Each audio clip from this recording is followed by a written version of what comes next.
भारतीय सिनेमा का एक सुनहरा अध्याय आज हमेशा के लिए बंद हो गया है। आज हम सब याद कर रहे हैं उस एक सितारे को जिसने ना जाने कितनी पीढ़ियों के दिलों पर राज किया। तो चलिए धर्मेंद्र की इस शानदार विरासत को एक सलाम करते हैं। एक ऐसी खबर जिसने आज पूरे देश को स्तब्ध कर दिया है। बॉलीवुड के दिग्गज असली हीमैन धर्मेंद्र अब हमारे बीच नहीं रहे। 89 साल की एक लंबी और कह सकते हैं कि भरपूर जिंदगी जीने के बाद हिंदी सिनेमा का ये चमकता सितारा हमेशा के लिए खामोश हो गया। देखिए, उनका जाना सिर्फ एक एक्टर का जाना नहीं है, ये असल में भारतीय सिनेमा के एक पूरे युग का अंत है। तो आइए उनके इस बेमिसाल सफर पर एक नज़र डालते हैं।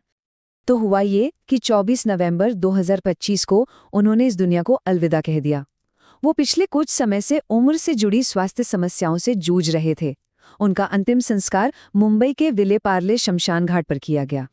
उन्हें आखिरी विदाई देने के लिए आप सोचिए, जैसे पूरी की पूरी फिल्म इंडस्ट्री वहां मौजूद थी। अमिताभ बच्चन, सलमान खान, आमिर खान से लेकर संजय दत्त और अक्षय कुमार तक कई बड़े सितारे देओल परिवार के इस मुश्किल वक्त में उनके साथ खड़े थे। चलिए अब बात करते हैं उनकी उस पहचान की जिससे पूरी दुनिया उन्हें जानती थी, सिनेमा का ही मैन। ये सिर्फ एक टाइटल नहीं था, ये उनकी पूरी शख्सियत का आईना था। सात दशकों से भी ज्यादा लंबा करियर। जरा सोचकर देखिए कितना लंबा सफर होता है ये। सिनेमा के इतने लंबे सफर में उन्होंने कितने उतार चढ़ाव, कितने दौर बदलते देखे होंगे। ये आंकड़ा सिर्फ उनके स्टारडम को नहीं, बल्कि सिनेमा के लिए उनके कभी ना खत्म होने वाले जुनून को भी दिखाता है। तो ये ही मैन का मतलब आखिर था क्या? क्या सिर्फ बॉडी की बात थी? नहीं, ये खिताब था एक ऐसे हीरो का जो हैंडसम था, जिसमें गजब का करिश्मा था और जिसकी स्क्रीन पर मौजूदगी ही बहुत शक्तिशाली थी। सही मायनों में वो मेन स्ट्रीम सिनेमा के हीरो की परिभाषा बन गए थे। अब जरा उनके काम के उस समंदर पर एक नज़र डालते हैं जो वो हमारे लिए छोड़ गए हैं। 300 से ज्यादा फिल्में, जी हाँ, 300 से भी ज्यादा। ये नंबर ही अपने आप में बताता है कि वो सिर्फ एक सुपरस्टार नहीं, बल्कि अपने काम के प्रति कितने ज्यादा समर्पित और मेहनती कलाकार थे। और उनकी कुछ फिल्में तो मतलब इतिहास बन गई, चाहे वो शोले का वीरू हो या चुपके चुपके का वो मजेदार प्रोफेसर, सीता और गीता का राका हो या फिर धर्मवीर का योद्धा। इन किरदारों ने उन्हें घर घर में वो पहचान दिलाई जो एक सच्चे सुपरस्टार को मिलती है। और उनके डायलॉग्स, वो तो आज भी सबकी जुबान पर है। शोले का वो सीन और वो डायलॉग, बसंती इन कुत्तों के आगे मत नाचना, कौन भूल सकता है इसे?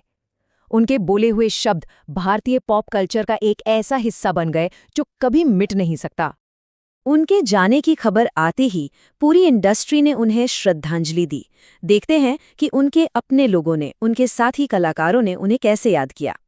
फिल्म मेकर करण जौहर ने जो लिखा वो शायद सबकी भावनाओं को बयां करता है। उन्होंने लिखा, ये एक युग का अंत है। वो इंडियन सिनेमा के एक असली लेजेंड हैं और हमेशा रहेंगे। ये बात बहुत खूबसूरती से बताती है कि धर्मेंद्र का इंडस्ट्री में क्या मकाम था। और सलमान खान के साथ उनका जो रिश्ता था वो तो बहुत ही खास था। ये बात सब जानते हैं कि धर्मेंद्र उन्हें अपने तीसरे बेटे की तरह ही मानते थे। ये उनके मिलनसार और प्यारे स्वभाव को दिखाता है। और अब बात करते हैं उनके आखिरी सलाम की, सिनेमा को दिए गए उनके आखिरी तोहफे की। मतलब कमाल की बात तो ये है ना कि 89 की उम्र में भी वो जज्बा, वो जुनून बिल्कुल वैसा ही था। वो अपनी आखिरी सांस तक कैमरे के सामने थे, फिल्मों में एक्टिव थे। अभी हाल ही में तो हम सब ने उन्हें रॉकी और रानी के प्रेम कहानी में देखा, फिर तेरी बातों में ऐसा उलझा जिया में भी। लेकिन पर्दे पर उनकी जो आखिरी झलक होगी ना, वो मिलेगी उनकी आने वाली फिल्म 21 में। और सोचिए कितनी भावुक बात है कि वो अपनी इस आखिरी फिल्म को देखने के लिए हमारे बीच नहीं हैं। 21 इसी साल 25 दिसंबर को रिलीज होगी, जो पर्दे पर उनकी आखिरी मौजूदगी होगी। वो आज भले ही हमारे बीच नहीं है, पर उनकी विरासत, उनकी फिल्में, वो हमेशा जिंदा रहेंगी। तो सवाल यही है कि धर्मेंद्र की कौन सी याद है जो लोगों के दिलों में हमेशा बसी रहेगी? उनका वो हीमैन वाला अंदाज, उनकी वो दिल जीत लेने वाली मुस्कान, या फिर उनके वो यादगार डायलॉग्स? शायद ये सब कुछ। उनकी यादें हमेशा हमारे साथ रहेंगी। अलविदा धर्म जी।